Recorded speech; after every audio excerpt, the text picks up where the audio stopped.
गुरुजी, मेरे प्रश्न है कि ध्यान साधना में आगे बढ़ने के लिए यम और नियम पालन करने के बिना ध्यान साधना में रिजल्ट देख सकते हैं गुरुजी?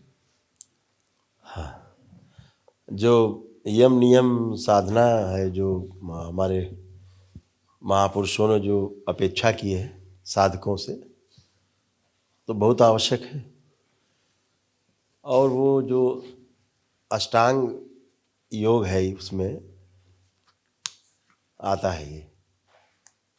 तो सबसे पहले तो ये प्राइमरी एक प्रकार का शारीरिक मानसिक उपचार है, लेकिन दरबार में इसका कोई महत्व नहीं है।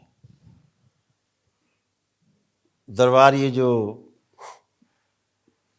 इनमें से कुछ चीज़ें हैं वो जो आवश्यक होता है साधना में बढ़ने के लिए, वो आपके तमाम स्मृतियों का नष्टीकरण करके और शुद्धि सफाई करके वो एक दिन में ही आपको उस लायक बना देता है कि आप उससे पार चले जाते हैं। इसलिए इसकी आवश्यकता बहुत दरबार में जुड़ने के बाद नहीं पड़ती, अन्यथा ये आवश्यक है। इसके बगैर आगे गाड़ी बढ़ती नहीं है। क्यों?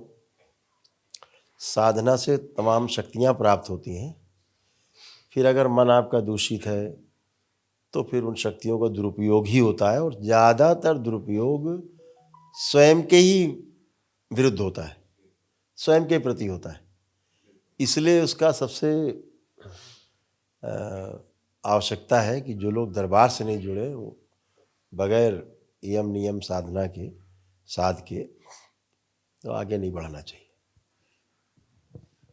थैंक यू गुरुजी।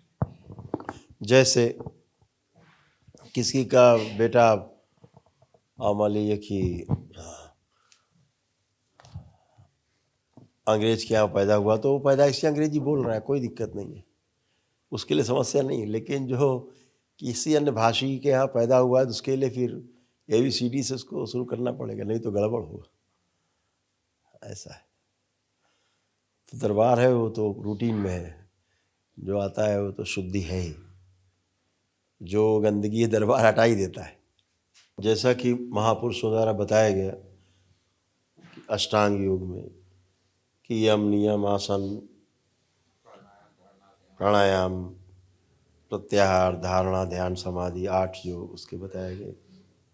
इसमें दरबार तो इसको एक दिन में ही समाधि छोड़ के 7 क्रॉस करा सकता है, कराता ही है, 7 तक ले जा सकता है एक दिन में। आप सब अनुभव करते हैं उन चीज़ों का।